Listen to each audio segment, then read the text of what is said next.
Quelle différence y a-t-il entre un service d'agent immobilier et ceux d'une conciergerie? Sont-ils concurrents ou complémentaires? Quel est le rôle de chacun dans notre activité de location saisonnière? Alors je ne vais pas vous peindre un tableau en noir et blanc car il y a évidemment énormément de nuances et de profils différents dans ces deux activités et je ne prétends pas tous les connaître. J'en côtoie certains tous les jours sur le terrain qui correspondent particulièrement à mon modèle d'activité qui est, je le rappelle, la gestion et l'entretien de résidences secondaires spécialisées dans la location saisonnière haut de gamme. Il y a quelques mois, j'ai aidé Laetitia à la création de sa conciergerie lors d'un accompagnement téléphonique.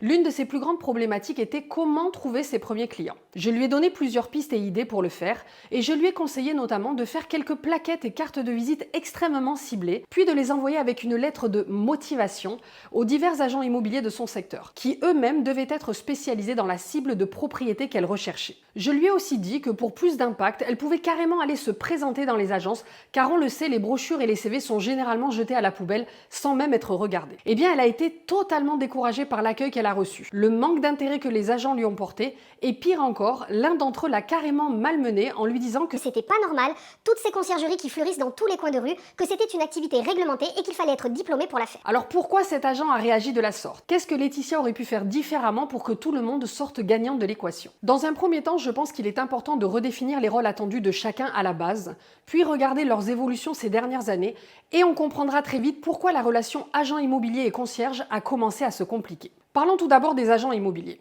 Il existe de nombreux types d'agences immobilières, mais ce qui les réunit toutes, c'est qu'elles proposent de la vente et de la location de biens immobiliers. Pour ce faire, elles doivent avoir ce que l'on appelle la carte G et elles se rémunèrent avec un pourcentage des ventes ou des loyers. Leur rôle et leurs compétences sont surtout à la base de trouver des biens à louer ou à vendre et de les proposer au parfait profil d'acheteurs ou de locataires. On peut imaginer sans trop se tromper que leur cheval de bataille repose donc sur une communication en béton avec des sites internet élaborés et des partenariats pour trouver un maximum de biens à vendre et à louer à un maximum de clients. Dans tous les cas aussi, un bon agent connaîtra parfaitement le marché immobilier de son secteur. Et sur le terrain, il proposera des visites, aidera à l'estimation des prix de vente ou de location, sera là pour rédiger des contrats ou compromis si besoin. Il saura aussi conseiller les propriétaires et futurs acquéreurs ou locataires sur les réglementations en vigueur et les devoirs de chacun. Mais voilà, si vous me suivez sur la chaîne depuis quelques temps, vous savez que je parle souvent du fait que notre activité de location saisonnière est en pleine expansion depuis quelques années et qu'elle a même explosé depuis le Covid. Du coup, bon nombre d'agences immobilières qui se trouvent dans un secteur géographique où la demande en location courte durée est extrêmement forte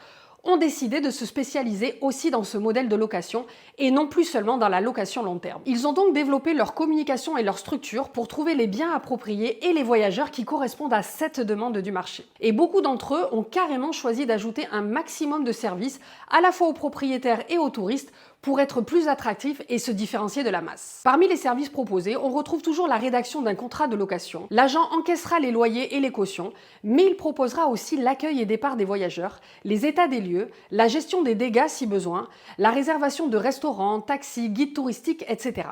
Allant même parfois jusqu'à la gestion du personnel de ménage et à l'organisation des interventions artisans pour tout problème technique rencontré pendant le séjour des locataires. Tous ces derniers services que je viens d'énumérer sont ce que l'on appelle des services de conciergerie. Alors justement, parlons maintenant des conciergeries et en fin de vidéo, je vous donnerai mon avis sur le meilleur combo de collaboration pour que l'expérience du propriétaire, du voyageur et des prestataires de services sur le terrain soit une réussite. Mais bien sûr, si vous faites l'une de ces activités depuis plusieurs années, je vous invite à laisser votre avis et vos anecdotes en commentaire, car comme je le disais, il n'y a jamais de modèle parfait. Notre objectif devrait juste être de développer une activité qui marche. Il y a encore 5 ans, le terme de conciergerie était très peu connu en France.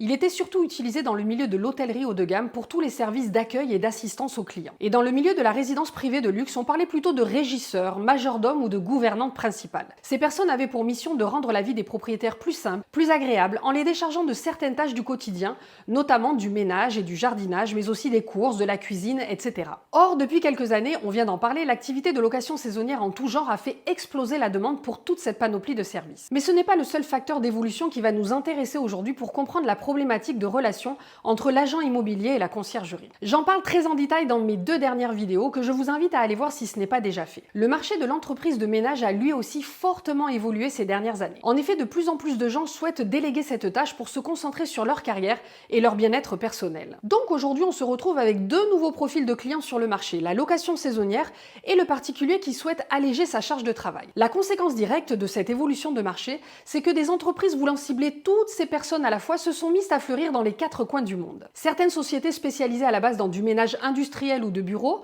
ont commencé à faire du ménage pour les particuliers, puis pour les locations saisonnières. Et pourquoi pas, puisqu'on y est, proposer aussi des services de conciergerie comme les accueils, départs et gestion des locataires. D'autres ont décidé de créer uniquement une conciergerie en proposant des services pour les locataires, de la sous-traitance pour le ménage et la gestion du linge de maison. Et pourquoi pas du coup se mettre aussi à vendre des séjours aux voyageurs en devenant des presque agents immobiliers. Certains ont décidé de prendre le jeu très au sérieux en gérant de nombreux biens et en obtenant la carte G qui leur permet d'encaisser des loyers et des cautions. Mais d'autres sont devenus simplement co-hôtes pour leurs propriétaires afin de gérer leurs annonces en ligne sur les plateformes de location comme Airbnb et Abritel. Est-ce que vous voyez où je veux en venir? La confusion peut être grande car ces trois activités, agents immobiliers, conciergerie et entreprise de ménage, pourtant si différentes à la base, se croisent de plus en plus. Et tout le monde se met à faire un peu de tout. Je vais vous donner un exemple concret. Vous savez, lorsque vous avez un évier bouché, vous pouvez appeler un prestataire multiservice pour vous aider. Vous savez, ce genre de personne qui touche un peu à tout, qui est doué dans la résolution de petits problèmes techniques de la maison. Ils n'ont pas vraiment une expertise dans un domaine en particulier, et du coup, ils ne seront sans doute pas en mesure de vous aider pour un problème plus grave, comme une fuite dans votre douche par exemple. Dans ces cas-là, vous ferez plutôt appel à un plombier, voire même à un expert en détection de fuite. Eh bien, c'est la même chose pour notre activité de location saisonnière. Elle regroupe tellement de services et de compétences différentes pour être menée à bien qu'il est tout à fait impossible ou presque de pouvoir tout gérer du début à la fin. Je rappelle quand même que pour louer et accueillir des voyageurs dans une maison privée, il faut savoir communiquer et vendre des vacances en ligne, prendre de belles photos pour être attractif, optimiser le bien pour offrir une prestation de qualité, communiquer avec les voyageurs, donc parler quelques langues, c'est toujours mieux, avoir les connaissances juridiques en cas de dégâts et définir les responsabilités de chacun, proposer un ménage de qualité à chaque fois, fournir du linge très propre, des extérieurs parfaitement entretenus, aider les voyageurs pendant leur séjour, bref, vous voyez ce que je veux dire. Lorsqu'un agent immobilier fait un accueil ou départ client alors qu'il ne connaît pas la maison parce qu'il ne l'a visitée que très occasionnellement, il lui sera difficile de voir en un coup d'œil si quelque chose ne va pas. Il aura souvent besoin de l'équipe de ménage pour l'aider avec cela. Même chose pour la vérification du bien avant arrivée. N'étant pas entraîné à faire un ménage de qualité, il arrivera souvent qu'il ne voit pas certains loupés. Et parfois, il n'aura simplement pas le temps car il aura trop d'accueil à faire en même temps ce jour-là. Comme il ne les embauche pas lui-même, il aura parfois des difficultés à gérer ou à communiquer avec les équipes de ménage qui ne le trouveront pas légitime pour donner son avis ou des directives sur leur travail.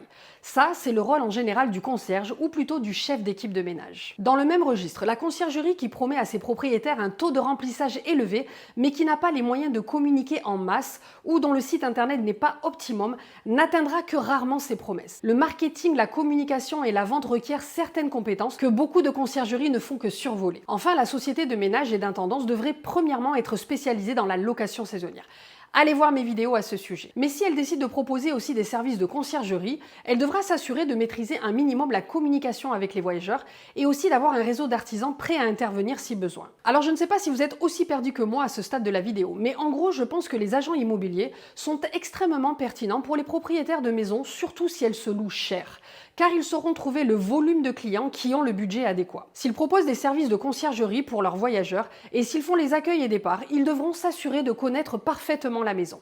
Ils devront aussi avoir un réseau d'artisans disponible. L'agent immobilier devra s'assurer de la fiabilité de l'équipe de ménage et du système de vérification de travail en place avant de prendre un bien en location. Les sociétés largement appelées de conciergerie peuvent quant à elles proposer tous les services sur le terrain, c'est-à-dire le ménage, la gestion du linge, les accueils, départs et gestion en général des locataires. Mais elles devraient, selon moi, rester éloignées de la vente des séjours en ligne, sauf si elles se spécialisent dans tous les petits biens type studio dans des immeubles, car la gestion et la vente de ce genre de produits restent assez simples. Pour les biens immobiliers plus gros, elles peuvent choisir d'être co-hôtes sur les plateformes, mais ne pourront pas faire de volume. Elles devront alors se former un minimum à la gestion des annonces en ligne, mais aussi des dégâts, savoir faire de belles photos et mettre en valeur le bien, voire même rédiger de contrats de location si elles souhaitent proposer des séjours en direct pour leurs propriétaires. Alors je vous rassure, il est tout à fait possible de travailler en collaboration les uns avec les autres. Il s'agira juste d'adapter son offre de service au cas par cas. Par exemple, dans le cas de Laetitia qui a été perçue comme une concurrente directe par cet agent immobilier, elle aurait dû au préalable vérifier les types de prestations qu'il proposait et si la conciergerie en faisait partie, elle aurait dû l'approcher en mettant l'accent sur ses services comme le ménage, le linge et pourquoi pas mettre en avant son réseau d'artisans et bricolage. Elle pouvait mentionner ensuite que si besoin, elle était capable de faire les accueils et départs.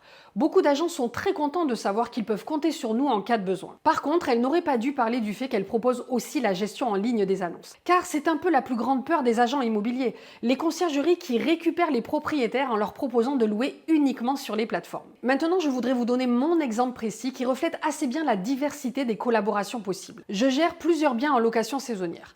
Pour certaines de mes propriétés, ce sont uniquement des agents immobiliers qui les louent. Certains font les accueils et gèrent eux-mêmes leurs clients et les problèmes techniques pendant le séjour. Mais d'autres préfèrent me déléguer ce travail. Ça sera aussi le cas avec des agents immobiliers à l'étranger qui se trouvent au plus proche des voyageurs et leur vendent des vacances en Provence. Je suis donc la manager sur place de la propriété qui assurera tous les services. Dans ces cas-là, je fais payer un service de conciergerie directement à mes propriétaires qui se rendent attractifs auprès de ce type d'agent immobilier. Je fais le ménage de toutes mes propriétés. Il m'est d'ailleurs arrivé d'être seulement le prestataire de ménage dans une villa qui avait son propre manager en place. Certains de mes propriétaires sont complètement autonomes sur les plateformes Airbnb et Abritel, et pour d'autres, je gère leurs biens en tant que co-hôte et je fais les ventes en direct si besoin. Alors bravo si vous êtes arrivé au bout de cette vidéo. Je me rends pas compte si l'information est suffisamment claire au vu de la complexité des choses sur le terrain. En tout cas, n'hésitez pas à me poser vos questions en commentaire et surtout à vous abonner pour m'aider à faire grandir la chaîne.